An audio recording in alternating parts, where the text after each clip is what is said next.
En esta ocasión nos colocamos ya en el capítulo 13, donde se hablan de los frutos que se obtienen de la noche de los sentidos, ¿no? Que habíamos explicado en un momento, y que recordemos que la noche de los sentidos es, digamos, como la eliminación de nuestras formas acostumbradas de relacionarnos con Dios. Por eso se le llama noche, ¿no? Ejemplos muy concretos, habíamos dicho, hay personas que consideran que si todo les va bien, entonces su relación con Dios va bien. Pero si algo no funciona, o algo va mal, o me quedé sin empleo, o me separé, entonces estoy mal con Dios, o Dios me está castigando, o eso no. Significa romper estas estructuras para ir madurando, ir creciendo en la vida espiritual. Entonces lo que vemos, y esto es fundamental de tener presente, es que cada uno de nosotros ha ido, digamos, generando ciertos programas infantiles, o mejor dicho, inmaduros, de felicidad, ¿no? Lo habíamos puesto ya hace unas sesiones anteriores. Dijimos, como un niño que considera que si obtiene el juguete que quiere va a ser feliz. Así nosotros a veces lo suponemos, no que si se cierra este negocio, entonces ya voy a ser enteramente feliz, o si adquiero tal cosa, o si comienzo tal cosa, entonces ya voy a ser feliz. Aquí, en el caso de la noche de los sentidos, se empiezan a desmoronar, porque nos muestran precisamente que nuestra vida adulta no puede ser guiada por los mismos criterios. Como adultos estamos llamados a vivir con madurez, ¿no? Y esta madurez es justamente la que se nos va a ir como enseñando gradualmente. Por eso es fundamental no perder de vista que cuando nosotros hablamos de vida espiritual, en cuanto tal, ¿no? Si nosotros nos referimos a la vida espiritual, estamos haciendo referencia a un aprendizaje. Y este aprendizaje es, digamos, pues nuestro camino de vida, ¿no? Va a ser el camino permanente de vida en el que estaremos. No habrá un momento donde digamos que ya lo hemos aprendido absolutamente todo, ¿no? O sea, iremos ganando terrenos, pero al mismo tiempo seremos llevados, como San Antonio Abad, a terrenos que nos son desconocidos. ¿Para qué? Para no quedarnos nuevamente instalados en aquello que de cierta manera ya conocemos o ya dominamos. O sea, siempre estar entendiendo que este aprendizaje tendrá que ver precisamente con las situaciones concretas de fe que se nos van, digamos, en este caso ofreciendo. ¿Para qué? Pues para que podamos crecer de manera adecuada, o sea, madurar. Ahora, lo que también es importante, y lo comentamos, es que hay momentos en los que sentimos la ausencia de Dios en la oración, ¿no? Habrá momentos donde entramos en la oración centrante, otra, y pareciera que es algo inútil, ¿no? Incluso como que no hay nada o nadie, ¿no? Como si hubiera un vacío, como si entráramos a una especie de cuarto vacío donde no notamos una cierta presencia. Y no solo esto, sino que a veces también esta ausencia se puede llegar a experimentar en áreas muy particulares de nuestra vida. Por ejemplo, en mi trabajo pareciera que todo empieza como a ir mal, o en mi familia, o en mi nivel emocional, o en el entorno en el que me desenvuelvo. O sea, pareciera que en efecto empieza a aparecer como esta ausencia. Pero, como dice el padre Keating, aquí precisamente lo que vemos es que es el verdadero comienzo de la unión con Cristo a un nivel más profundo. ¿Qué quiere decir? Que entonces, en estas situaciones de aprendizaje, nosotros iremos cada vez creciendo en profundidad. Y empezaremos a atravesar situaciones que a lo mejor nos pueden resultar desconcertantes, al menos en principio, no como algo inesperado, así como San Antonio es enviado al desierto, por ejemplo, a las tumbas, que involucraba pues, algo completamente insospechado de aquello que se nos pudiera pedir. ¿Por qué? Porque si nosotros quedáramos siempre, digamos, bajo las mismas situaciones, sería muy fácil que perdiéramos de vista las exigencias de la fe, ¿no? Y estas exigencias de la fe, a su vez, se pueden reducir en una sola: confianza. Esto es, digamos, como lo primordial. Y eso es lo que a nosotros más trabajo nos cuesta. Cuando sentimos un cierto abandono, una cierta ausencia de Dios, ¿no? Como un eclipse, como decía Martin Buber en uno de sus libros, entonces como que empezamos nosotros a destantearnos, ¿no? Empezamos como a desequilibrarnos y nos es complicado mantener la paz. Entonces, es muy importante que en base a esta profundidad, nosotros a su vez iremos creciendo en confianza y por lo tanto también en paz. Mantenernos tranquilos a pesar de las situaciones que atravesamos. Esto hoy en día es quizá un poquito más complicado porque sabemos que ya estamos inmersos en una cultura de la impaciencia y que en el entorno en el que vivimos, precisamente lo que se busca de manera permanente es quitarnos esta paz. De hecho, se busca transmitirnos mecanismos de miedo para que estemos enteramente dominados, ¿no? Vamos a decirlo así, esclavizados sin esta paz. O sea, es, digamos, toda esta inundación de noticias que siempre conllevan una carga negativa. ¿Para qué? Para que perdamos la paz. Por ejemplo, desde estas cuestiones milenaristas de que el mundo va a acabar por una catástrofe atómica o militar o de guerra, hasta la aparición de nuevas enfermedades incurables, las posibles devaluaciones, los asesinatos que vemos, los secuestros, los robos, los cracks económicos, etcétera, etcétera, etcétera, van precisamente contra este punto central que sería quitarnos la paz, ¿no? Incluso al grado de que mucha gente está como convencida de que todo va peor, que de hecho todo está muy mal, y esto quita la paz. Y aquí hay tres elementos que se han vinculado muy bien para elaborar estas estrategias del miedo, y es el ámbito político, el ámbito de las comunicaciones y el ámbito bursátil, o sea, finalmente la dimensión económica. Si ustedes ven los noticieros, aunque te den unas buenas noticias, siempre te dan como una especie de aviso alertivo, como una cierta alerta. Por ejemplo, tome sus precauciones porque se ha detectado un nuevo brote de gripa.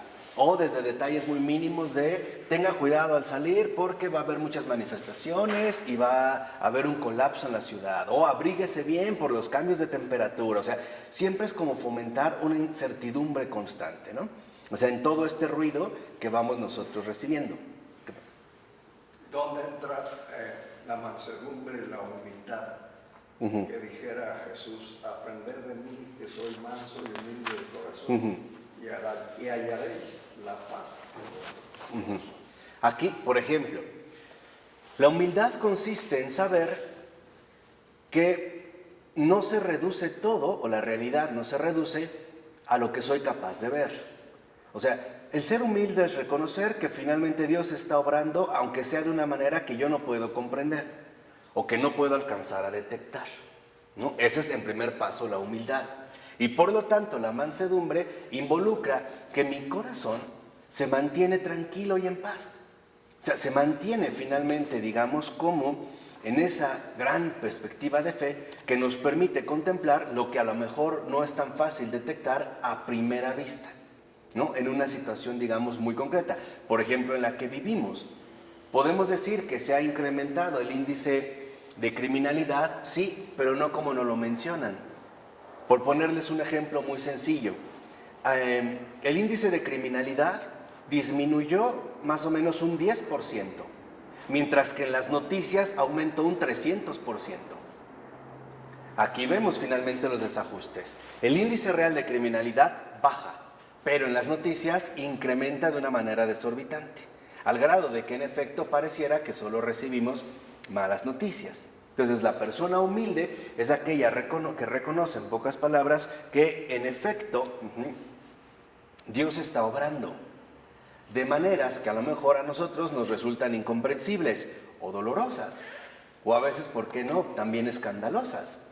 Seamos sinceros, ¿no? En situaciones que sí nos pueden resultar como sumamente complicadas. Pero lo importante es que cuando atravesamos esta aridez, vamos comprendiendo varias cosas. Primero, esta aridez nos ayuda a recordar, ¿no?, que es parte de esta purificación, de este aprendizaje, por ejemplo, donde aparece la aridez, nos recuerda algo muy simple.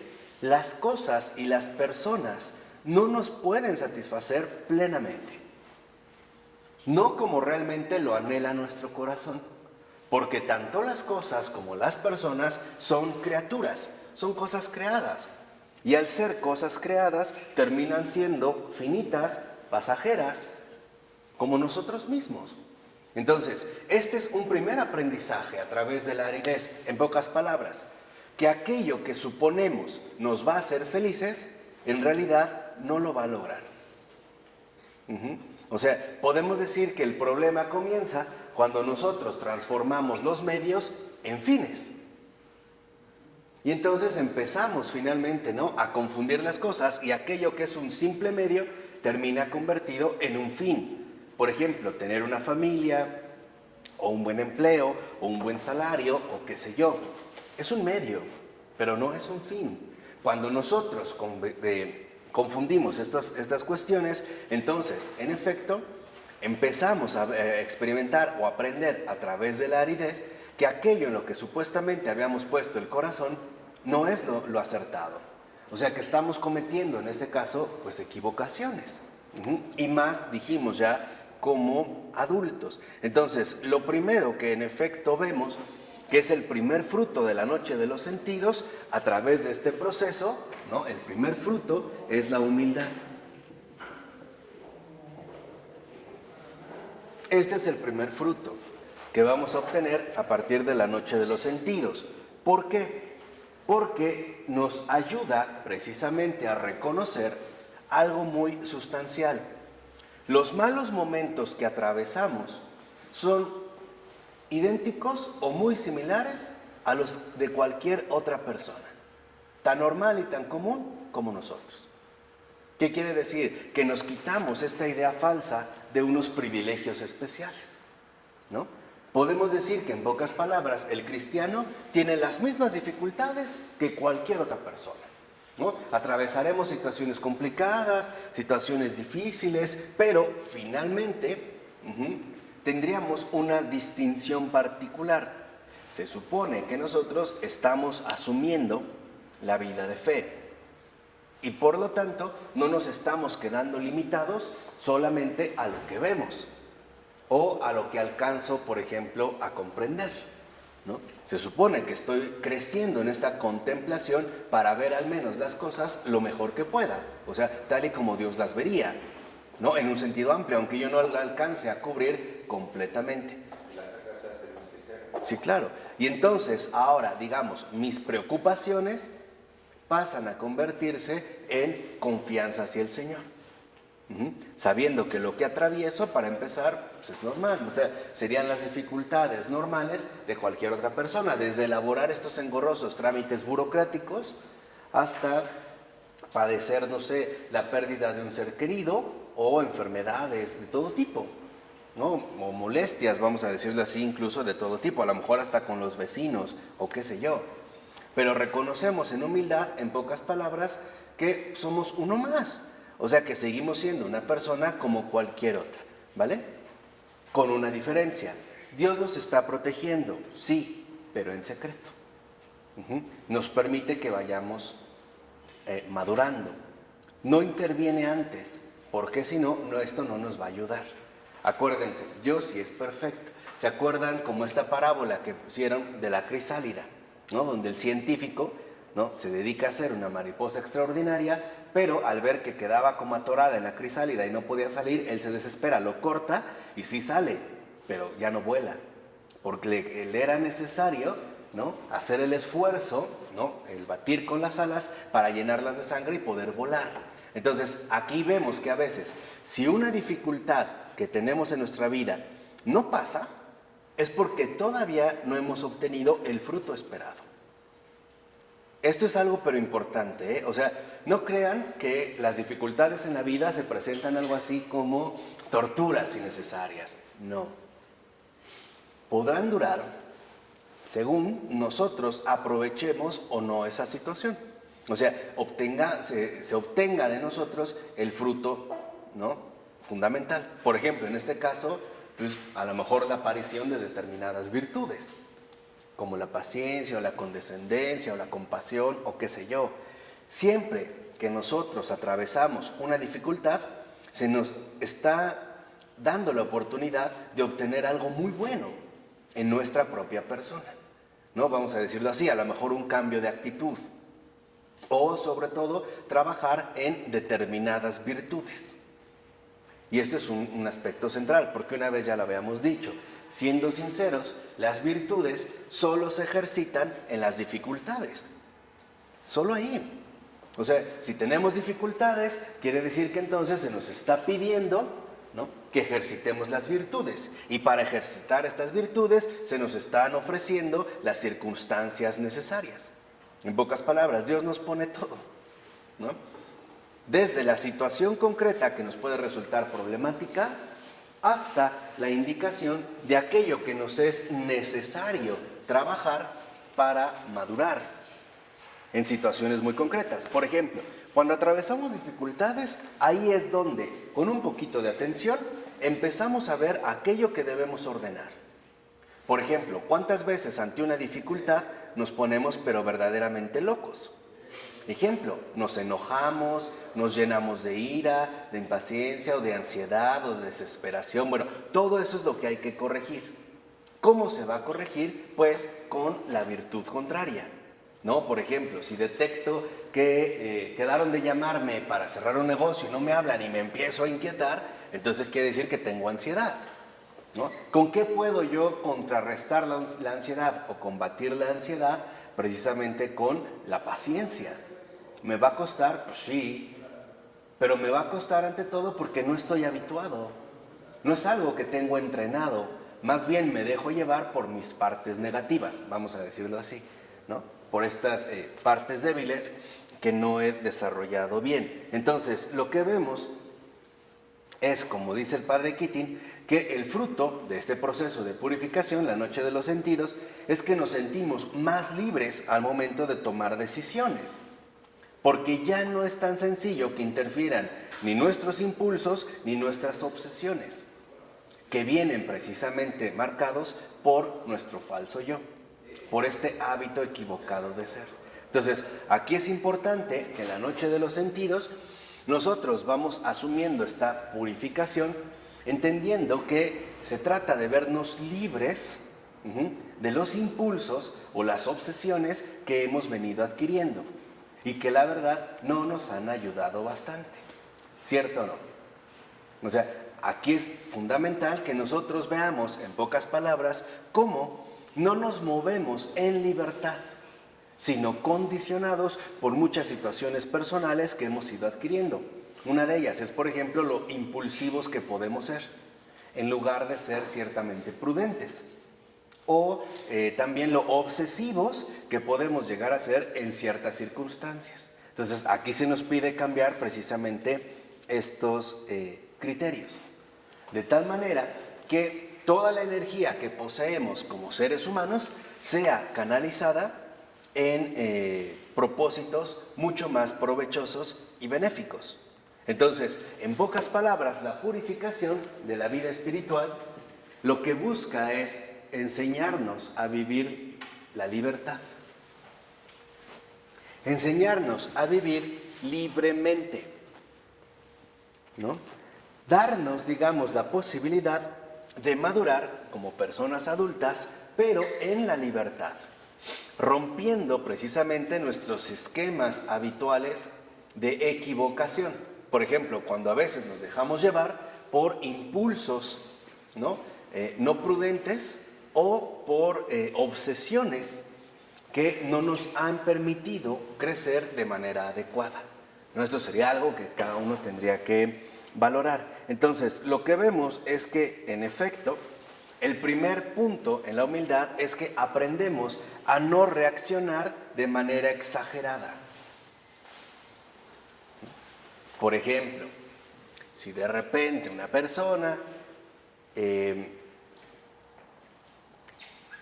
busca a su hijo o a su hija y no le contestan, y entonces reacciona de manera exagerada. Ya algo le pasó, de seguro ya tuvo un accidente, no sé dónde está, y entonces se deja llevar, ¿no?, por estas situaciones equivocadas. Entonces, tenemos que darnos cuenta cómo nosotros sí poseemos energía, pero esta energía se nos dio para canalizarla en cuestiones provechosas, no en cuestiones enteramente inútiles. A veces a lo mejor el hijo no le contestó por una simple razón, se quedó sin pila, eso es todo, pero está muy bien.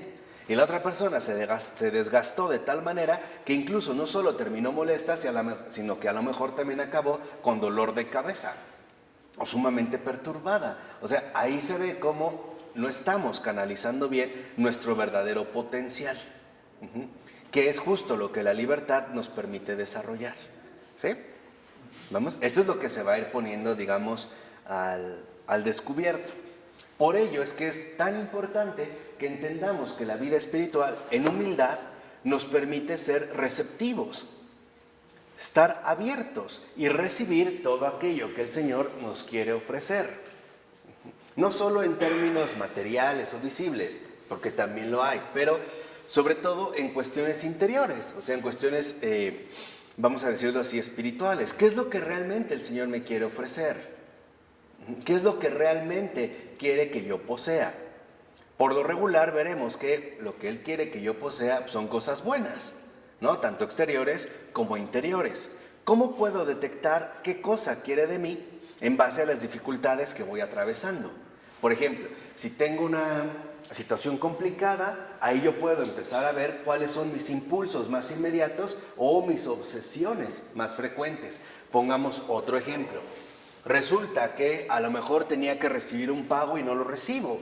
Y a lo mejor dentro de mis impulsos o obsesiones es de inmediato ir hacia la tristeza. O de inmediato, pero así como en automático, dirigirme al desánimo, ¿no? Estas son parte, digamos, como de nuestras reacciones equivocadas. Entonces debemos de canalizar precisamente este impulso, esta fuerza, esta energía de manera mucho más provechosa. ¿Por qué? Porque se busca que nosotros aprendamos a descansar en Dios. Y eso es algo fundamental. O sea, la libertad, digamos, otro fruto importante es el descanso. Que aprendamos realmente a descansar en Dios. ¿Cómo se descansa en Dios? Confiando en Él. Esperando, ¿no? O sea, por eso decíamos, a través de la confianza, la paciencia. Ahí viene la paz. Mientras más confiemos en Él, más descansados podremos vivir. Que es, en último término, lo que Él busca de nosotros, ¿no? Que conservemos finalmente esta paz, ¿no? Esperando. Ahí es donde se van a ejercitar, por ejemplo, estos tres elementos tan fundamentales para nosotros, como es la fe, la esperanza y la caridad. Por algo están, no nada más son enteramente gratuitas. Así que entonces nosotros lo que vemos es, aprendemos a ir más allá de nuestros pensamientos, sensaciones, comentarios, juicios, etc. Porque eso nos condiciona. O sea, cada uno de nosotros, vuelvo a repetir, ya tiene como bien instalados ciertos programas de vida. O vamos a decirlo así, una programación de vida, ¿no? Ante situaciones particularmente difíciles, debemos evaluar cuáles son nuestras reacciones inmediatas. O sea, ¿qué es lo primero que tendemos a pensar? ¿Cuáles son los primeros comentarios que aparecen en nosotros? O las ideas que surgen. O las sensaciones también que nos invaden. Esto nos permite detectar en qué postura de vida, por decirlo así, lo estamos nosotros viviendo. ¿De acuerdo? Esto es importante. Por ejemplo, hay personas que ante las dificultades de inmediato se pueden llenar de ira o de enojo o desesperación. Otro a lo mejor se llena de tristeza. Otro a lo mejor de apatía. Y decir, pues ya siempre es igual, no vale la pena. Entonces ya, ¿no? Nos dejamos guiar por estas, digamos, como lineamientos. Entonces, es importante romper con ello para que vayamos alcanzando este descanso. De tal manera que entonces podamos nosotros desarticular nuestras programaciones equivocadas de vivir. Eso es fundamental. O sea, esta libertad involucra, ¿no?, anular nuestras programaciones equivocadas de vivir.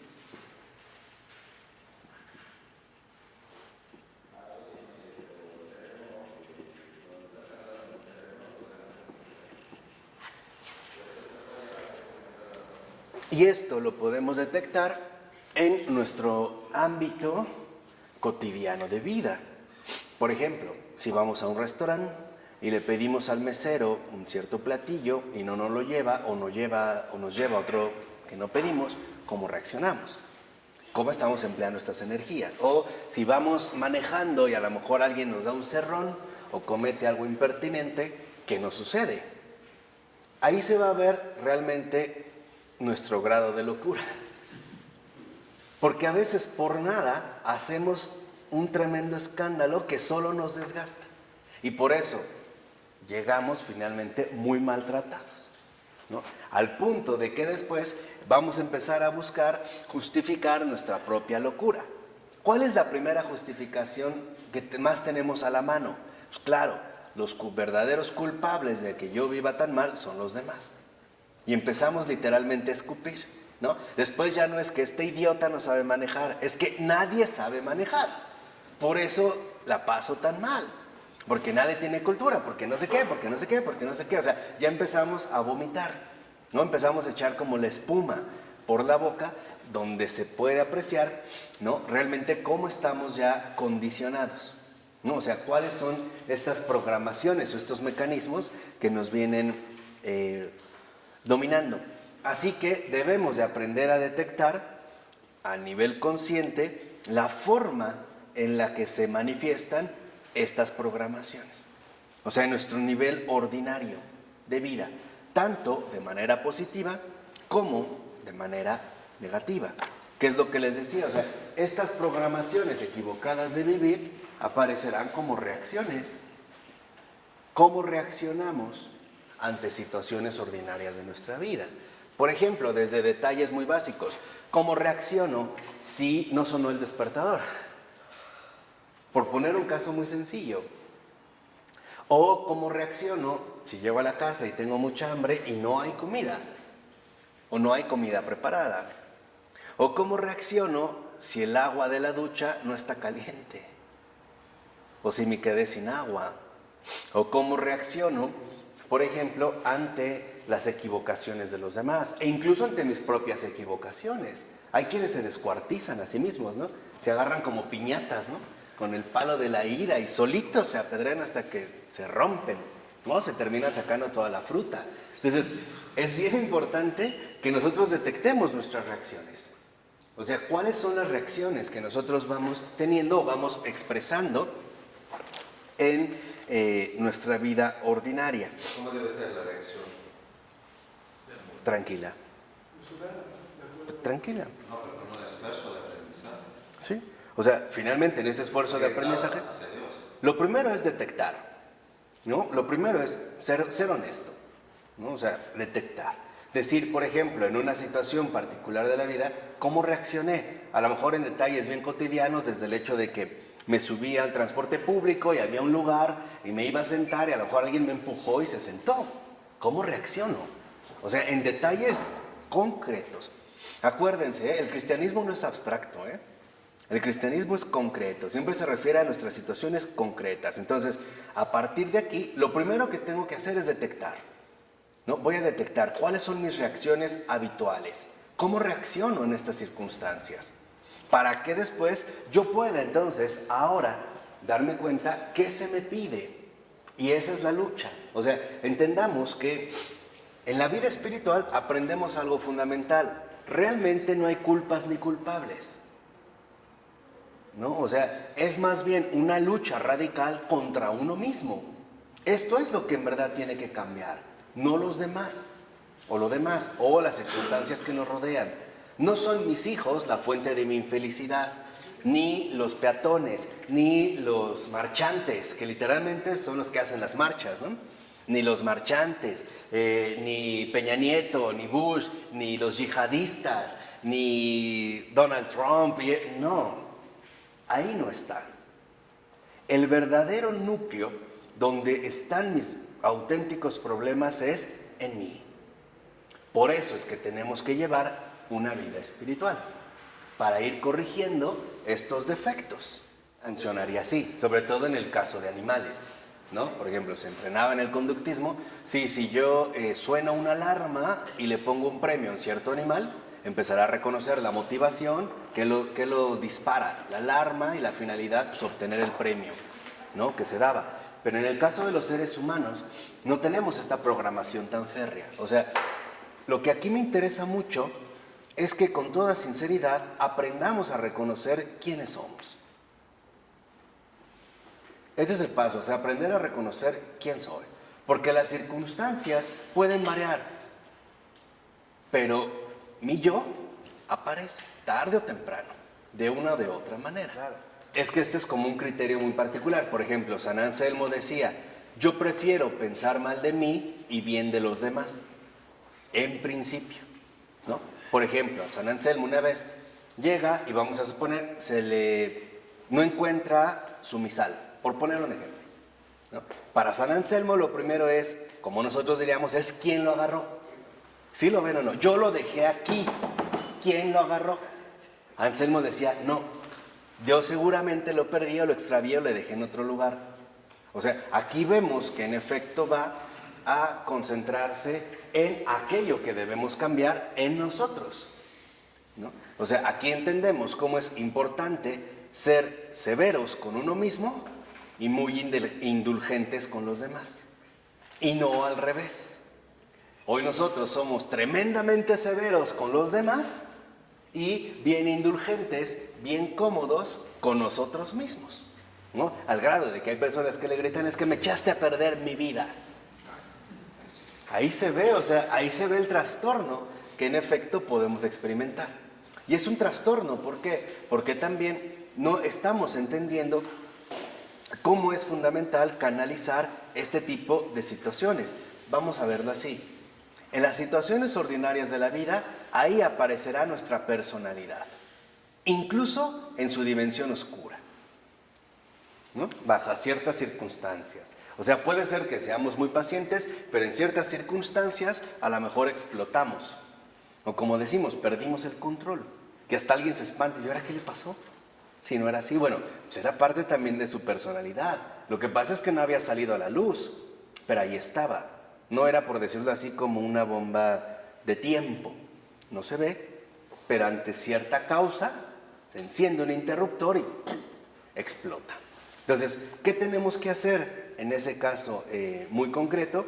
Precisamente aprender a conocernos, ¿no? Que es lo que yo les decía que es como el programa agustino para el hombre, ¿no? Conócete, acéptate, supérate.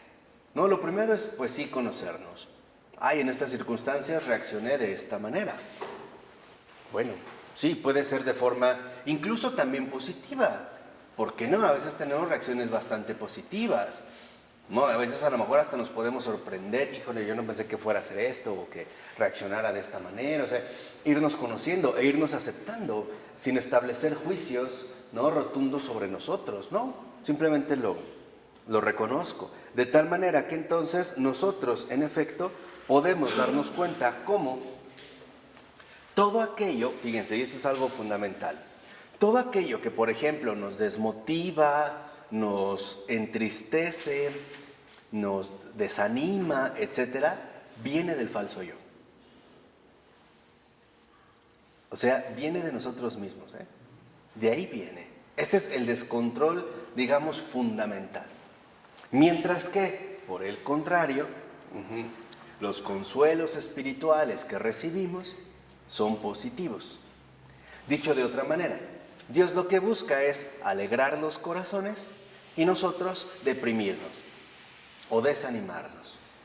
O, digamos, en ese sentido también amargarnos. Así que vemos que estas emociones negativas provienen todavía de nuestro falso yo y son como el daño, ¿no?, al que estamos muy acostumbrados ya. Tan acostumbrados, por ejemplo, que lo consideramos como algo normal, ¿o no?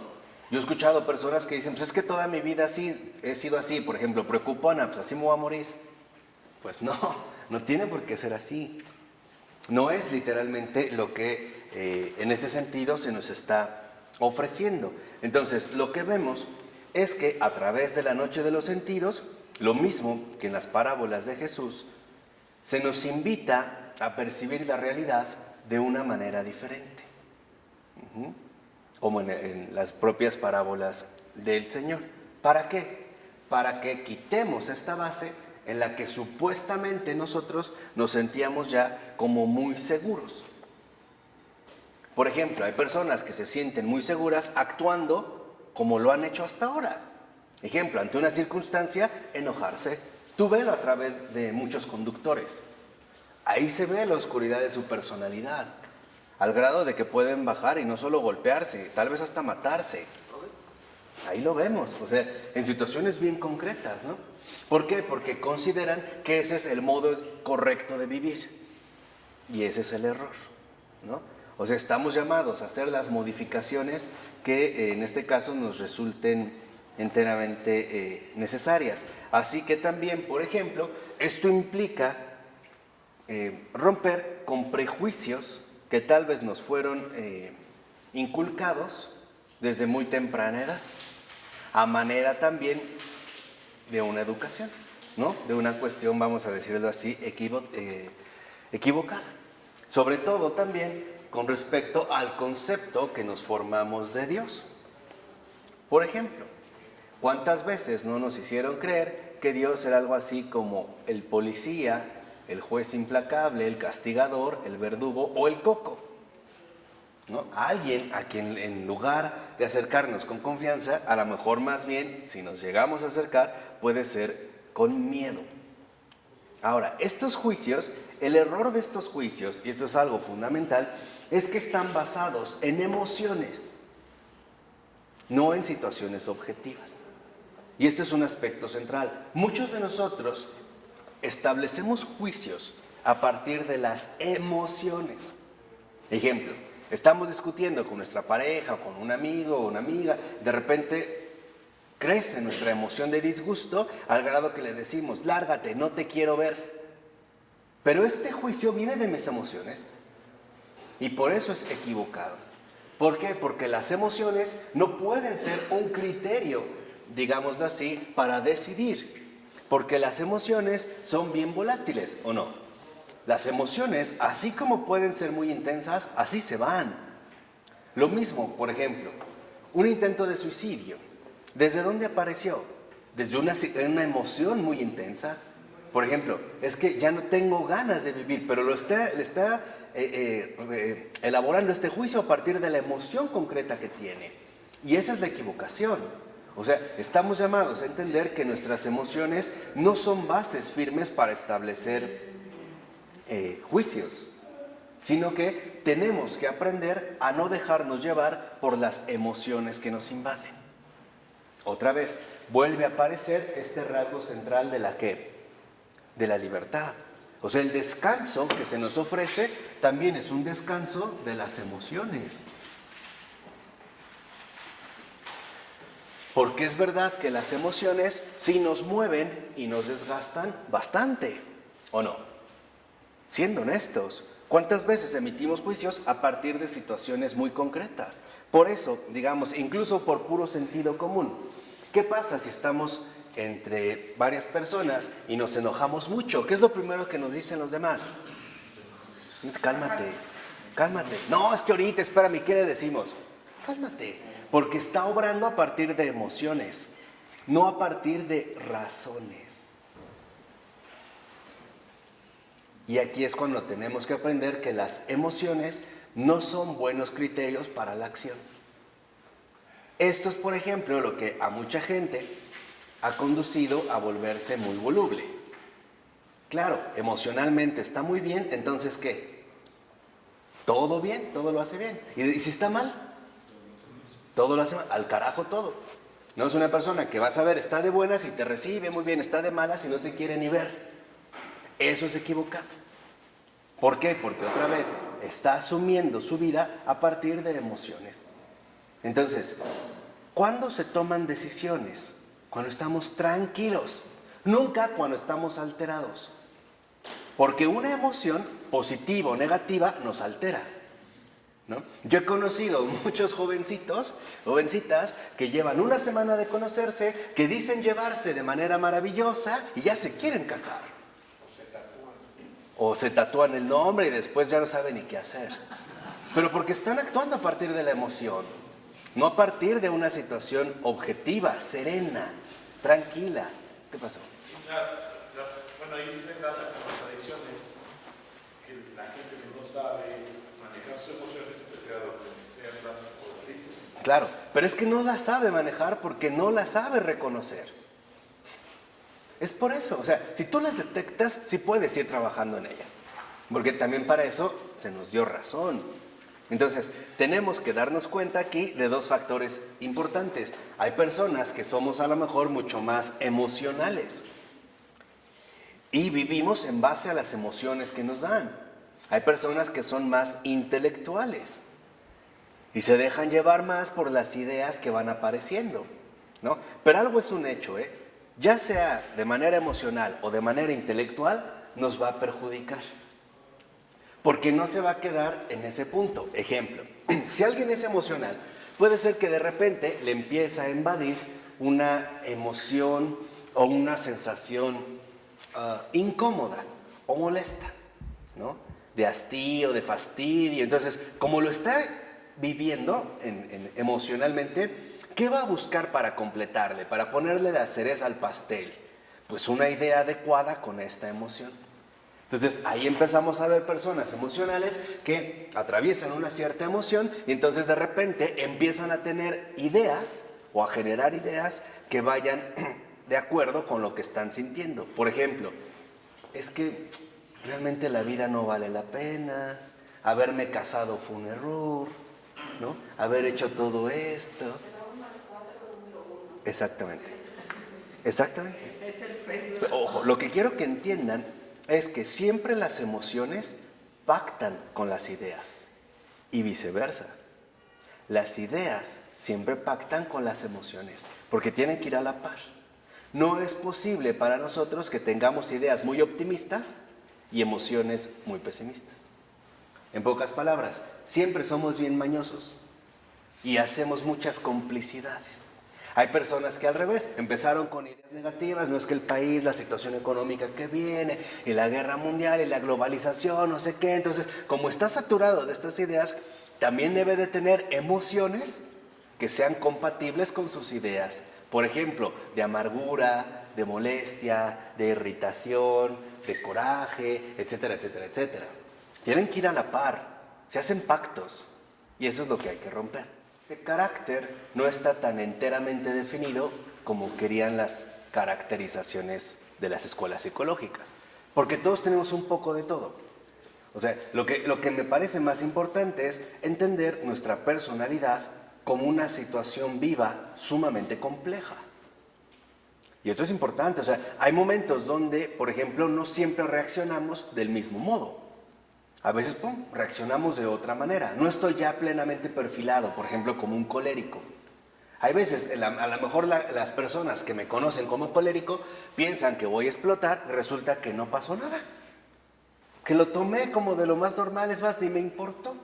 Y la gente se sorprende. ¿Por qué? Porque nuestra personalidad, dijimos, está configurada por bastantes luces y por bastantes sombras. Lo importante es que nosotros lo vayamos reconociendo. ¿Para qué? Para que, en efecto, podamos nosotros librarnos de estas programaciones equivocadas de vivir, que, dijimos, se manifiestan sobre todo en nuestras reacciones ordinarias. Ahí se ve, o sea, se ve, digamos, las programaciones que dominan en mí, positivas o negativas, se ven en las reacciones que tengo en mi vida ordinaria.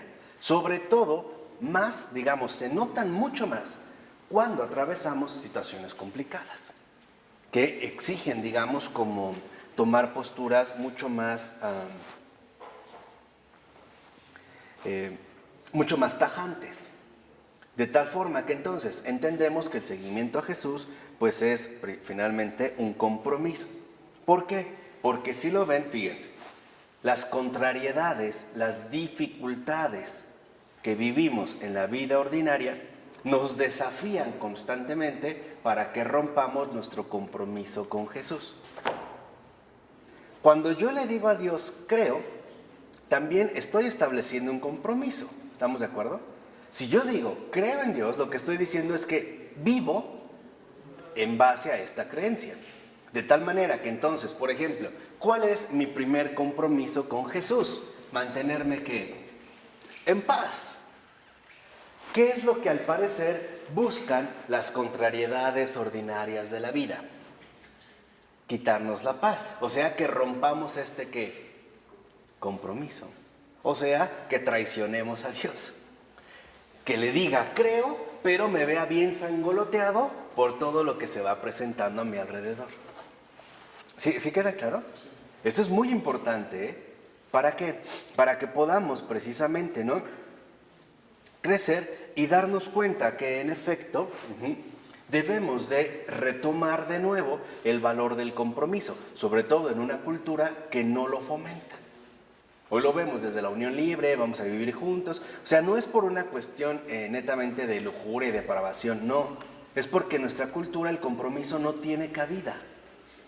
No lo hay, no se fomentan los compromisos. ¿Y por qué no? Porque el compromiso no encaja bien con la dinámica del consumo en el que vivimos. Hoy la idea en el consumo es no te comprometas, más bien, ¿no?, asume una dinámica de un intercambio constante, ¿no? Por ejemplo, no te comprometes a utilizar un cierto teléfono. Si sale un nuevo modelo, otra marca, lo tienes que cambiar. Y esto es el mismo criterio que estamos empleando en nuestra relación con las demás personas. No te comprometas de manera definitiva con alguien. Más bien, úsala y después deséchala, ¿no? Es el famoso digamos, criterio de consumo del úsese y tírese. Así que debemos de enfatizar en la cuestión de este compromiso para que comprendamos también poco a poco que en la noche de los sentidos el Señor nos llama a ser responsables de nosotros, ¿no? Esto es lo primero. Bueno, si tu mamá tiene tal carácter, ¿tú cómo reaccionas ante eso? Porque esto es lo primordial, ¿no? ¿Tú qué postura estás tomando ante este tipo de situación? ¿Para qué? Para que en efecto nosotros superemos la gran tentación. ¿Cuál es la gran tentación en esta dinámica? Darse por vencido. Esa es la gran tentación. Por ejemplo, hay personas que dicen, pues sí, ya me di cuenta que no, pues nunca voy a cambiar, sigo siendo el mismo, sigo recayendo una y otra vez, ¿no? Y empezamos a llorar con José Alfredo Jiménez, y tropecé de nuevo y con la misma piedra, y ahí viene, pero vean, sale literalmente nuestro dark side, ¿no? Soy un idiota, soy un estúpido, bla, bla, bla. O sea, ahí se ve lo enfermo que estamos. Esa es nuestra enfermedad. Entendamos, la enfermedad grave espiritualmente que tenemos se llama autodestrucción. Ese es nuestro demonio, ¿eh? Ese es nuestro demonio. ¿Cómo dijiste? La autodestrucción, esa es nuestra verdadera enfermedad. Y si el maligno eso es lo que quiere, imagínense nomás qué cómplice tiene. Y dentro, ¿eh? Y adentro. Por eso para muchos basta como una sugerencia, un pensamiento para que eso lo arrastre. Y yo creo que lo hemos vivido. Por eso es importante entender, digamos a grandes rasgos, que somos algo así como paja seca o tanques de gasolina. Y a veces un cerillito y una explosión. Debemos de aprender a no dejar que estas tentaciones nos perjudiquen de esta forma. Esto es de verdad muy importante, ¿eh? Porque si lo ven, ya digamos, el maligno no necesita hacer mucho trabajo. Basta con entender con qué se va a hacer cómplice de nosotros, por ejemplo, un pensamiento, una postura emocional, para irnos, ¿no?, como derribando poco a poco, hasta llegar a esta tentación grave de darnos por vencidos, sobre todo en situaciones de aridez. Yo creo que hay una peor, pensar que Dios no tiene nada que ver con esto, con todo esto. Como dice capaz, sin poder. Sí, ya como un engaño, digamos, mayor, ¿no? De que... Peor la tentación de... Pero decíamos aquí en términos espirituales como la autodestrucción. O sea, este desorden que tenemos a hacernos tanto daño. Nosotros mismos, ¿eh? Nosotros mismos. Aquí digamos ya sin intervenir si se trata de Dios o el diablo. Simplemente, o sea, nosotros mismos esta capacidad de autodestrucción. Así que entonces lo que vemos es que siempre tendremos que estar enfrentando a nuestro falso yo en diversas circunstancias. Eso es parte del aprendizaje, ¿no? John Henry Newman decía que aquí en la tierra hay que cambiar Y ser perfecto es haber cambiado constantemente. Esto es importante, o sea, haber ido creciendo, haber ido madurando, no quedarnos establecidos en estas estructuras rígidas.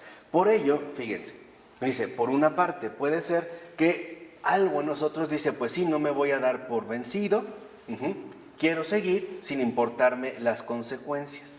Dice, cuando nosotros alcanzamos esta determinación, o sea, nos decidimos a no romper el compromiso con Cristo, la noche de los sentidos acaba. ¿Qué es lo que les decía? Ya se obtuvo el fruto que se esperaba. O sea, que seamos capaces de vivir con determinación nuestro compromiso con Dios. Cuando alcanzamos este punto, ya no es necesario estar más en purificación. Ya. Digamos que ya se dio la cosecha. Viene otra. ¿Qué vendrá? Otra más grande. Pues otra, ¿no? Mejor más grande, más pequeña, pero otro vendrá. Pues es como la cosecha, ¿o no? Hombre, recordemos este modelo de siembra, de agricultura. Se siembra por temporada, se cosecha y después pues, se tiene que fertilizar la tierra. Algunos hacen el sistema de quema, ¿no? Que es quemar los pastizales para aportarles minerales, nutrientes con las cenizas. Es bastante bueno y después pues volver a cosechar, ¿no? Otra cosa, a lo mejor que sea más de temporada. Entonces, no temer. Lo importante es que nosotros tomemos una determinación. No estar dispuestos a romper mi compromiso con Cristo. ¿Cuál es mi compromiso con Cristo? Vivir la paz. Ese es el compromiso. Y para ello tendré que estar muy al pendiente de las reacciones que presento en mi vida ordinaria, porque esto lo que delata son las programaciones equivocadas de vivir que tan infeliz me han hecho hasta la fecha. Por eso, la paz os dejo, la paz os dejo. Es que eso es lo central. Sin esta paz es muy difícil crecer, sinceramente, ¿eh? Como cristiano es realmente difícil. Pero bueno, vamos a dejarlo hasta aquí. ¿De acuerdo? Del Padre, del Hijo y del Espíritu Santo. Amén.